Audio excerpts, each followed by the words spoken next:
You're standing on cold stone walls 40 feet above the ground. Your hands are raw from gripping your spear for the past 6 hours. Your stomach hasn't seen food in 2 days. And in the distance, you can hear them. Thousands of enemy soldiers setting up camp just outside arrow range. They're building siege engines, they're digging trenches, and they're planning to starve you out or kill you. This is your life now. This is what it meant to defend a medieval castle during a siege. So how did we get here? You were born in the year 1347, right in the middle of what would become known as the darkest period of medieval warfare. Your childhood was spent learning to fight because in medieval times, everyone had to know how to defend themselves. By the time you turned 16, you were already skilled with a sword, a bow, and could handle a crossbow better than most grown men. Your lord needed every able body to defend his lands, and unfortunately for you, that included his castle. The castle you're defending isn't just some romantic fairy tale fortress.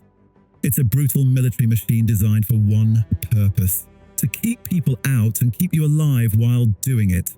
These walls are 8 feet thick and made of solid stone. The towers rise nearly 60 feet into the air, giving you a perfect view of anyone trying to approach. But here's the thing about they're not comfortable castles that nobody tells you. They're cold, damp, and drafty. In winter, you can see your breath even during the day. In summer, the stone walls turn into ovens that bake you alive in your armor. Your daily life before the siege was already tough enough. You woke up before dawn to patrol the walls. You spent hours maintaining weapons and armor. You practiced combat drills until your muscles screamed. You ate whatever food the castle could provide, which usually meant stale bread, watered-down ale, and if you were lucky, some salted meat that tasted like leather. But that was paradise compared to what was coming. The enemy army arrived on a Tuesday morning in late autumn. You watched from the battlements as they poured across the countryside like a black plague. Thousands of soldiers, hundreds of horses, and siege engines that looked like mechanical monsters. The sight alone was enough to make grown men weep. You counted at least 3,000 enemy troops, and you had maybe 200 defenders inside the castle walls. The math wasn't good. The first thing they did was surround you completely. No one gets in, no one gets out. They set up camps in a perfect circle around the castle, just far enough away that your arrows couldn't reach them, but close enough that you could see their campfires at night. They wanted you to see them. They wanted you to count them. They wanted you to understand just how hopeless your situation was. Then came the psychological warfare. They would parade captured villagers in front of the castle walls. They would execute prisoners where you could see it happen. They would shout insults and threats at you day and night. Some of your fellow defenders couldn't handle it. You watched strong men break down crying. Others tried to desert by climbing down the walls at night, only to be caught by enemy patrols and brought back in pieces. The siege engines were the real nightmare. These weren't just big catapults like you see in movies. These were engineering marvels designed specifically to tear apart castle walls. The trebuchet could launch 300-pound stones with terrifying accuracy. When one of those stones hit the wall near you, the entire castle shook like an earthquake. Chunks of stone would fly everywhere, and if you were unlucky enough to be in the wrong place, you'd be crushed instantly. But the trebuchets weren't the worst part. That honor belonged to the mangonels, which were designed to launch things other than stones. Dead animals to spread disease. Pots of Greek fire that would explode and set everything ablaze, and sometimes, just to mess with your head, they would launch the heads of captured villagers over the walls. You learned to duck fast when you heard that distinctive whooshing sound of incoming projectiles. The siege towers were another level of terror entirely. These massive wooden structures rolled right up to your walls, allowing enemy soldiers to attack you at eye level. You could see their faces as they tried to kill you. You could hear them breathing. Some of them were just kids, probably younger than you, but they were still trying to put a sword through your chest, so you had to put an arrow through theirs first. Your daily routine during the siege was simple: survive until tomorrow. You slept in shifts on the walls because someone always had to be watching. You ate one meal a day if you were lucky. The castle's food stores were rationed down to nothing. First they killed the horses for meat, then the dogs.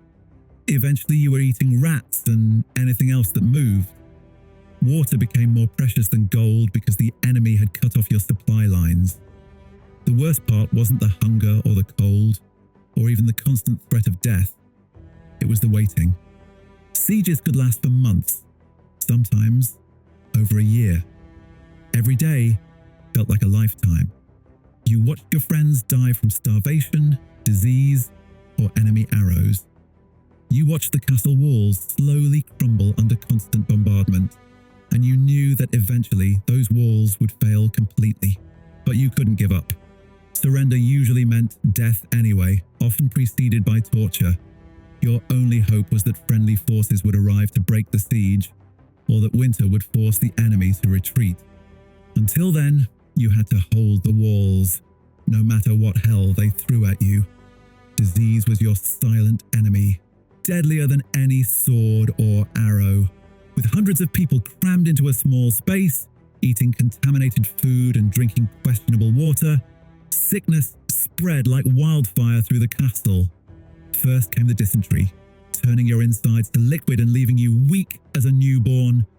Then the fever would hit, making you shiver uncontrollably even while sweat poured down your face. You watched strong warriors reduced to skeletal figures who could barely lift their weapons. The castle's physician, if you were lucky enough to have one, was basically useless. Medieval medicine meant bloodletting, prayers, and herbal remedies that did nothing but make you feel worse. When men started dying from infected wounds, there was nowhere to bury them. The castle courtyard became a makeshift cemetery, but eventually even that filled up. Bodies had to be thrown over the walls, adding to the horror and stench surrounding your fortress. Sleep became impossible, not just because of your watch duties, but because of the nightmares. Every time you closed your eyes, you saw the faces of men you'd killed. You heard the screams of villagers being tortured outside the walls. You felt the impact of stones smashing into the battlements. Some defenders went mad from the psychological pressure. They would laugh at nothing, talk to people who weren't there, or suddenly start screaming and never stop. The enemy wasn't just trying to break your walls, they were trying to break your mind. They would time their attacks for maximum psychological impact. Just when you thought you could rest, they would launch a massive assault that lasted all night. Just when you started to hope they might give up, they would bring in fresh troops and new siege engines. They wanted you to know that time was on their side, not yours. Winter made everything worse. The stone walls became sheets of ice. Your breath froze in the air. Frostbite claimed fingers and toes of defenders who couldn't stay warm enough. The enemy troops had warm camps and supply lines, bringing them food and fuel. You had nothing but whatever you could scavenge from a castle that was slowly dying around you. Ice made the walls slippery and dangerous. More than one defender fell to his death simply because he lost his footing on frozen stone. When spring arrived, you thought things might improve. You were wrong. The melting snow created mud everywhere, making movement difficult and sanitation impossible. Disease spread even faster in the warmer weather. And worst of all, spring meant the enemy could intensify their attack. They had survived the winter too, and now they were ready to finish what they started. The constant bombardment was slowly winning. Sections of wall that had stood for centuries began to crumble. Each impact from a trebuchet stone created cracks that spread like spiderwebs through the masonry. You spent your days frantically trying to repair damage with whatever materials you could find, but there was never enough time or resources. You were fighting a losing battle against physics itself. Your weapons became extensions of your body. The crossbow felt natural in your hands after months of constant use. You could load, aim, and fire faster than you ever thought possible. But arrows were running low. Every shot had to count because there might not be another one. You learned to retrieve arrows from dead bodies, both friend and enemy. You learned to make crude arrows from whatever wood you could find, though they were nowhere near as effective as proper war arrows. Hand-to-hand combat on the walls was brutal and personal. When enemy soldiers managed to scale the walls or climb siege towers, fighting became a desperate struggle for survival. There was no honor or glory in these moments, just savage violence between men who wanted to live another day. You fought with swords, knives, clubs, rocks, and your bare hands. You bit, clawed, and did whatever it took to push the enemy back over the walls. The smell was unbearable. Unwashed bodies, rotting food, human waste, decomposing corpses, and the metallic stench of blood created an atmosphere that would make you vomit if you weren't already used to it. Your nose eventually stopped working properly, overwhelmed by months of assault. This was probably a blessing because the alternative was constant nausea on top of everything else. Your equipment was falling apart. Armor that had been maintained for years was now held together with rope and prayer. Weapons were chipped, dented, and worn down from constant use. There were no replacement parts, no skilled craftsmen to make repairs. You became your own blacksmith, armorer, and weaponsmith, learning to fix things with whatever scraps you could find. Communication with the outside world was impossible. You had no idea if help was coming, if your lord was raising an army, or if anyone even knew you were still alive.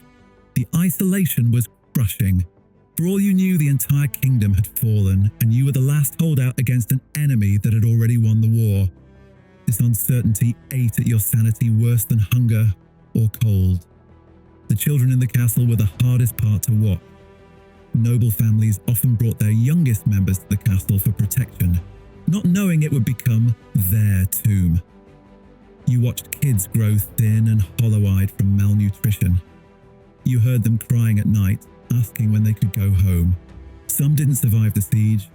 Others survived but were changed forever by witnessing horrors no child should see. But somehow, incredibly, you kept fighting. So, there you have it. That's what it was really like to defend a medieval castle during a siege.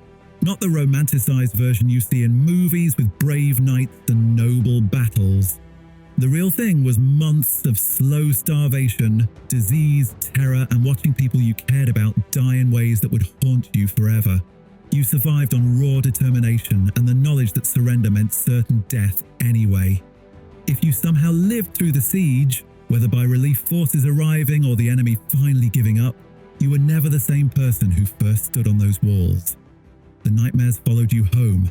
The smell of death never left your memory. You flinched at loud noises for the rest of your life, but you survived something that broke stronger men than you. That's why it stuck to be a castle defender during medieval siege warfare, because it demanded everything from you. Your body, your mind, your humanity. And if you were lucky enough to walk away from those stone walls, you carried the weight of that experience until the day you died. But you did what you had to do. You held the line when everything else was falling apart. And sometimes that was enough.